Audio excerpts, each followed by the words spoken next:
Sa iba namang balita, maraming foreign investors ang natatakot umanong mamuhunan dito sa Pilipinas. Kung bakit, yan ang alamin sa balita ni Jane Cudnita.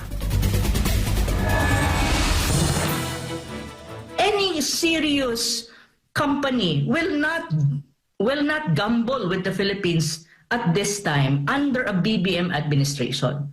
I'm not kidding. It's not because I don't like him. It's really the reality of the country.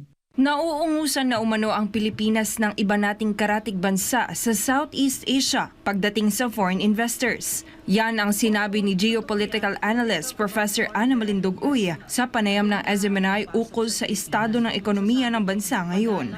Ani Uy, maraming mamumuhunan ang nagdadalawang isip o ayaw maglagak ng kanilang kapital dito sa bansa dahil sa kasalukuyang gulo sa politika. Hindi naman siguro totally zero, pero yung mga pumapasok kasi sa Pilipinas,